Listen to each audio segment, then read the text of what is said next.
Et salut à tous et bienvenue sur une nouvelle vidéo sur la chaîne Otaku Fan ou Nintendo, suivant où vous regardez la vidéo. Vidéo review sur l'épisode 2 de Dai no Daibuken, sorti samedi dernier. Et donc du coup, je vais vous donner un petit peu ce que je pense de ce deuxième épisode. Ouah, je pense pas faire une vidéo aussi longue que la précédente, parce que de toutes les façons, il n'y a pas forcément grand chose à dire. C'est histoire un petit peu de dire mon ressenti, de donner un petit peu mon ressenti sur ce deuxième épisode, ce que j'en pense, tout simplement. C'est histoire de faire une petite vidéo, de garder un petit peu un contact avec la communauté, puis ceux qui ont suivi cette première review et d'avoir une certaine continuité sur les épisodes, voire à peu près. Bon, c'est vrai que je pense que sur les premiers épisodes, c'est ce que j'avais dit dans la première review, que je pense pas que sur la première saison, je pense pas qu'il y ait vraiment de gros changements par rapport à la série animée d'origine. Donc on commence, comme le titre l'indiquait, c'est la rencontre entre Dai et Léona, ou si on veut être galant, Léona et Dai.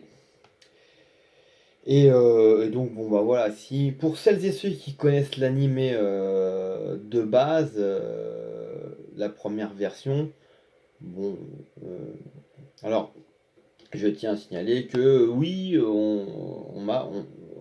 une personne m'a fait remarquer qu'il y avait quand même certaines différences entre le premier épisode par rapport au premier épisode.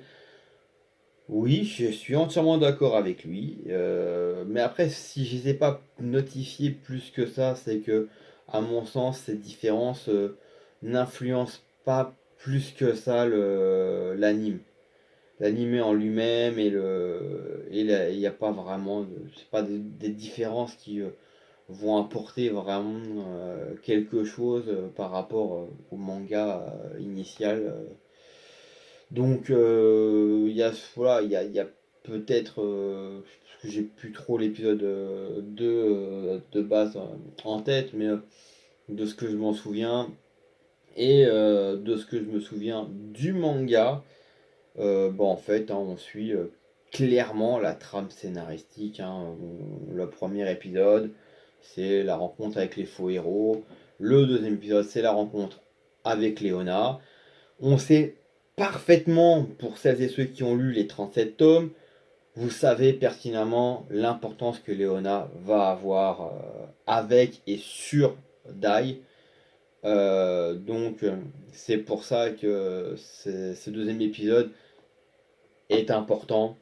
On voit dans le trailer du troisième épisode, on sait ce qui va se passer, on sait que ça va être la rencontre de Dai avec Abad et Popu. Donc voilà, ces trois épisodes-là, euh, pour moi, ces trois épisodes-là, sachant que dans le premier épisode, on voit pour la première fois le roi du Papunica. euh, Ce qui est important de comprendre, c'est au niveau de la structuration, et j'en reparlerai bien évidemment quand je ferai la review du troisième épisode, parce que là, pour le coup, je pourrais faire un peu plus une synthèse, puis bon, moi, je saurais aussi ce qu'on peut. Je saurais aussi. J'aurai la preview aussi de l'épisode 4, donc du coup, voilà, on pourra un peu plus facilement faire une mini synthèse de ces trois. Parce que ces trois épisodes-là sont vraiment. De mémoire, je pense que l'épisode 4, ça va être quand ils vont décider de partir de l'île de Demlin pour parcourir le monde. Et donc, c'est pour ça que ces trois épisodes-là sont très importants, puisque on est dans une sorte de mini, pas même, même pas mini, mais micro-arc. Mais j'en parlerai davantage. Mais voilà, on va être clairement sur un micro-arc d'Emeline. Le fait marquant, bien évidemment, de ce deuxième épisode, c'est, de mémoire, parce que je crois pas que dans le premier épisode il l'utilise, c'est la première fois qu'on voit le symbole du dragon sur le front de Dai, symbole qui bien évidemment va être la clé de toute cette histoire. Et d'ailleurs, Dragon Quest, c'est voilà, la quête du dragon. Voilà, on sait que les dragons sont quelque chose qui font partie du lore de la saga, que ce soit au niveau jeu vidéo que au niveau de tout ce qui a pu arriver au niveau manga, version papier, version animée. Et donc du coup, voilà, donc c'est la première fois qu'il utilise. Et on se rend compte que, voilà, que Dai est capable de faire de la magie, mais sous le couvert de ce symbole. On va apprendre pourquoi pourquoi bien plus tard, on va comprendre pourquoi, enfin plus en détail, pourquoi Dai a ce problème-là avec la magie, et pourquoi quand il est sous l'effet du symbole du dragon, il en est plus que capable.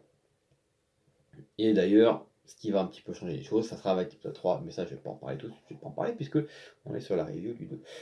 Là, sa rencontre donc avec Léona est quelque chose d'important puisque elle va jouer un rôle majeur par la suite dans le manga. Euh, et donc du coup, cette rencontre est importante parce que quelque part, c'est cette rencontre-là qui va fixer un petit peu euh, la relation qu'il va y avoir à tout point de vue entre Léona et Dai. Euh, donc voilà, après voilà, l'épisode se passe de manière voilà, c'est quasi l'identique l'identique de l'anime d'origine. Maintenant, après, comme je l'avais dit dans la première review, c'est que c'est compliqué. On va pas non plus chambouler, inventer des choses, faire si. On va pas réinventer le monde, hein. On va pas réinventer le manga. Il y a une base. Ils vont pas, voilà, on va pas révolutionner parce qu'il y a un reboot. Ça y est, pas. Non, l'histoire, voilà, elle est ce qu'elle est comme elle est. On va pas la changer. Elle est très bien comme elle est. Euh, voilà. Après l'animation reste toujours très bien, toujours très bonne. Mais après ça, je vous l'avais dit dans l'épisode précédent. Le gros point noir qu'il va y avoir durant tout le long, à part si il y a une levée de bouclier euh, des fans de la communauté à travers le monde pour avoir les vrais noms des skills, parce que quand dans les sous-titrages, et ce que je comprends pas, c'est que les sociétés qui font les sous-titres, tout du moins pour la France, je ne comprends pas pourquoi on s'acharne à constamment vouloir traduire ces skills, alors que les fans n'attendent qu'une seule chose, et d'ailleurs, et c'est ça le comble, c'est que bien souvent dans les jeux vidéo de, de jeux de manga, tirés de manga, on retrouve bien souvent, des fois, pas toujours, mais on trouve bien souvent les titres originaux des techniques. Pourquoi dans ce cas, dans les dessins animés, dans les animés, on le retrouve pas? C'est pour moi le point négatif. Et puis après, bon bah, la bande son, franchement, la bande son, elle est bien, elle est pas mauvaise, hein, attention, hein, elle est de qualité. Mais assez, bah, je vais prendre un autre exemple que j'ai en tête et, et qui, entre guillemets, m'a posé problème, mais me pose problème parce que c'est un animé que j'ai connu dans les années 80. On va prendre l'exemple de Olive et Tom, donc Captain Tsubasa. Euh, Quand on a connu les musiques du premier animé, euh, c'est sûr que quand il y a eu Captain Tsubasa Road to 2002, quand ils ont fait plus ou moins ce reboot, ou qui derrière donne voilà, il y a une première partie où on retrouve, bon bah voilà, ce qu'on connaissait, et que la suite, c'est à l'époque où il est un peu plus vieux, où on le retrouve au Barça, Yuga à la Juve, enfin bref. Et,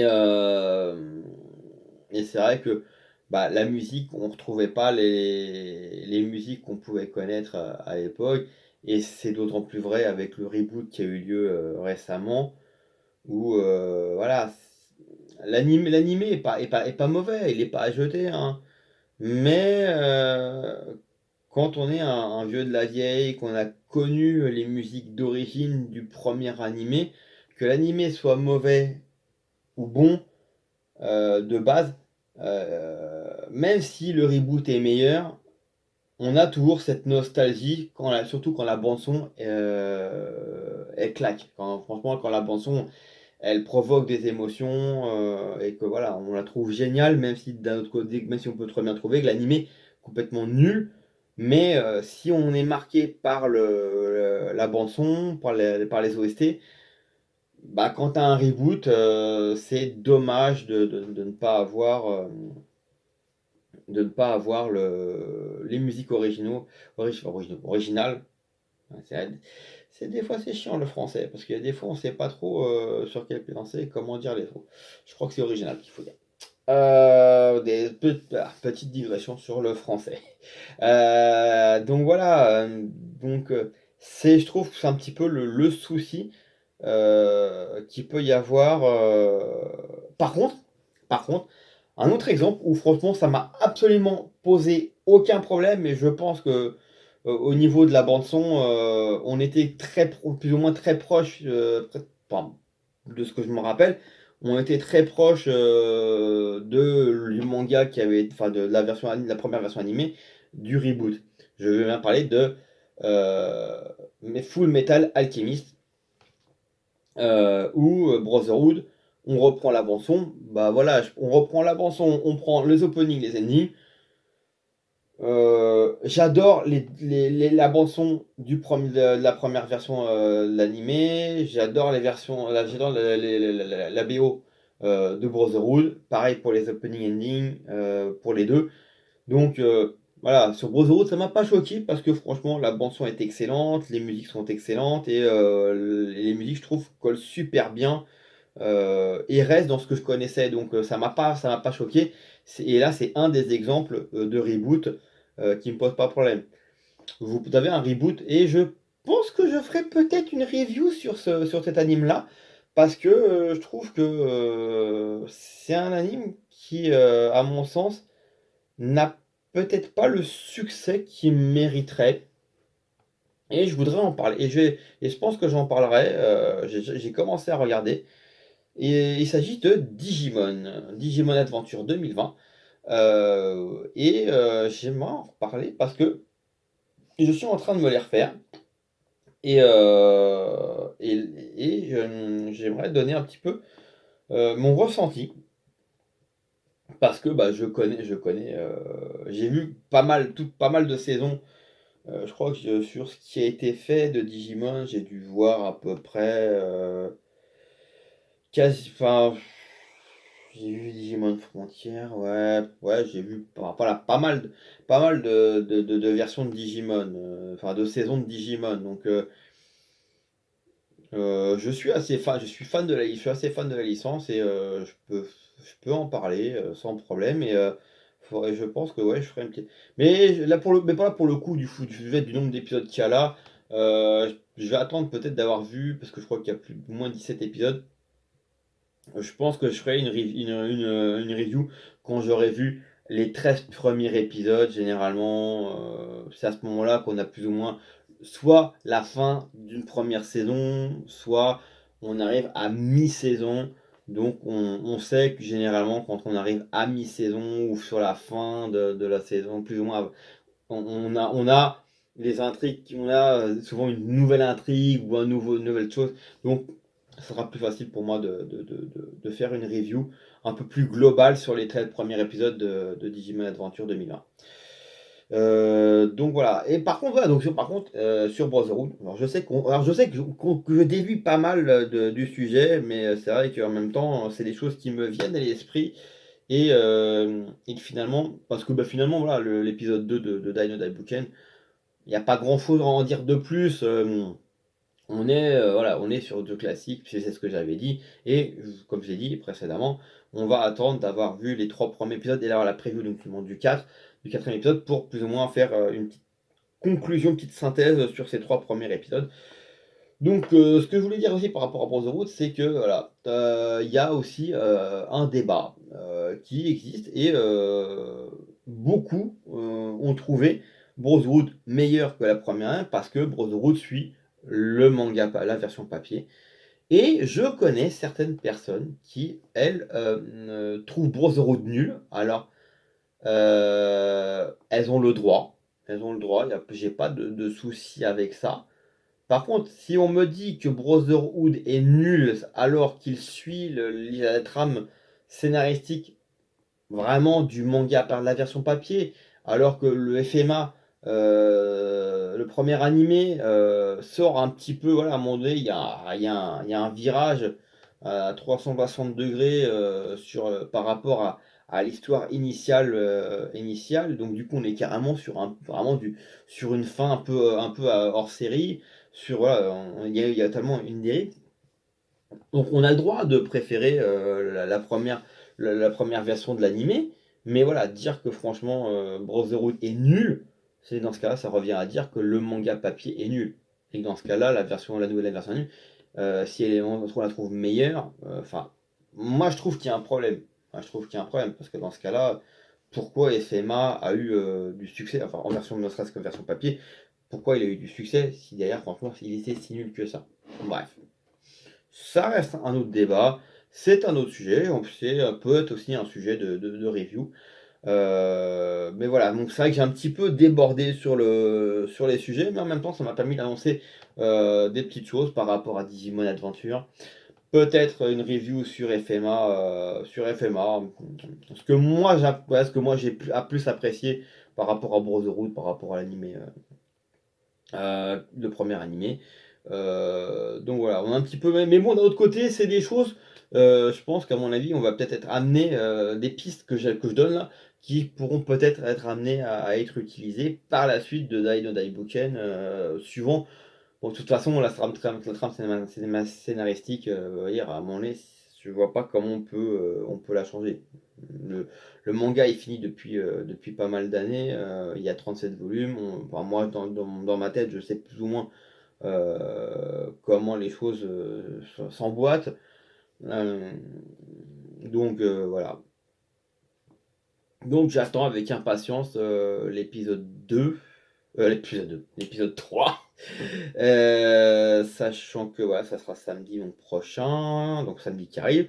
Sachant que pour celles et ceux qui n'ont pas de compte abonné à Crunchyroll, donc à compte premium, vous pouvez donc le voir gratuitement sur la chaîne et vous pourrez voir l'épisode 2 gratuitement à partir du samedi où l'épisode 3 sortira pour celles et ceux qui ont le premium. Voilà, et je continue de soutenir Crunchyroll par rapport à ADN parce que pour moi, ADN, vous avez dit quelque chose que je ne peux pas accepter, que je ne peux pas tolérer.